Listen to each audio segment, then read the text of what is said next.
Hi everyone. So today I wanted to talk about floating through, and it took me years and years to get this transition down. And this is just an exploration in some various ways that I explored and continue to explore in my practice even today. And so of course you could just continue to try to float through, and one day it will happen. But I like to become more active in the practice and try and break things down into small bits and pieces and then put it all together at a later time. So hopefully something will spark you to find a way to practice more float throughs or actually be able to execute and do your float through. One thing that is really important, oftentimes you'll hear in yoga, plug the thigh bone into the hip socket.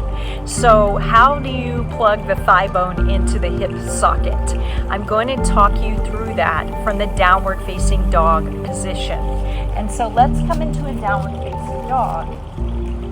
And from your downward facing dog, begin to lift the inner arches of your feet and push the earth away and draw the belly button inward, and then bring energy into the legs.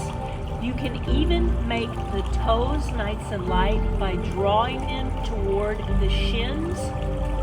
And then you want to imagine the inner thighs drawing in toward one another, spiraling inwardly, and pull the thighs. Imagine the thighs coming up and in all the way toward the navel, toward the manipura, toward the center space of discipline, of willpower, of perseverance, and bring all of these together. So can you feel the earth energy drawing in through the hands, through the arms, going and meeting at the center of your navel point?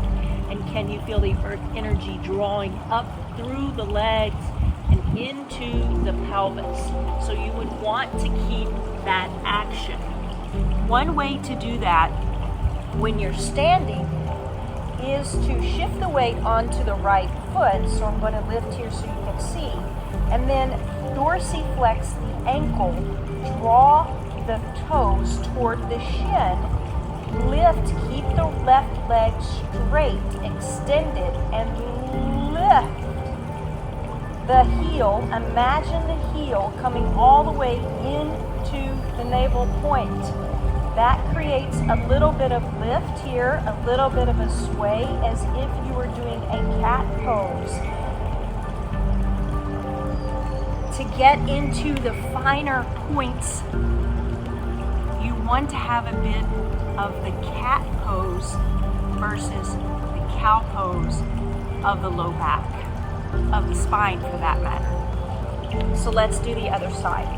Shift the weight onto the left foot. Plug the thigh into the hip. I like to think of it plugging into the center, your navel point.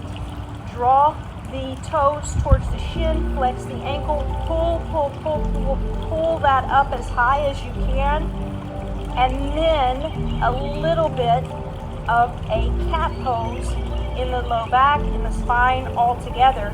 So it creates that, it creates a lock, so that you can float through.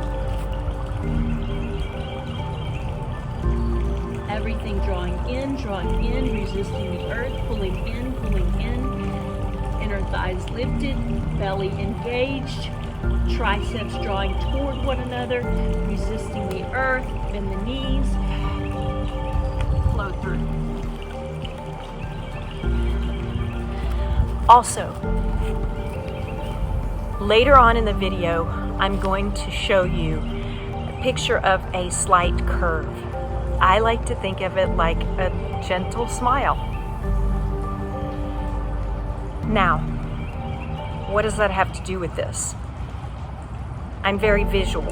So to me, that is the action when I'm going from down dog to the float through, that I would like the hips to move in that shape. From the down dog through. Oftentimes people will be in a down dog and they thrust the hips up and then they try to do the float through. And if you're taking those hips up, you've got to control and bring them all the way back down and through. Whereas if you are in a down dog and you sit back with the hips and you scoop the hips under and go into the float through, it is more doable, more approachable. Certainly later, when things get more fancy, when you progress, you may want to do all that. Lift the hips up and float into, do your float through, do your jump through. You may want to do your handstand down into your float through. But as we're learning, we're trying to find a way to access these movements to create this beautiful transition that is effortless for us so that we can find and connect with what's needed to accomplish that pose, to accomplish that transition. And so I hope that you'll be practicing. Leave me any questions. This is such a multifaceted transition, and there are so many ways to approach it. I hope that this inspires you to practice and really get curious and just enjoy the exploration of it.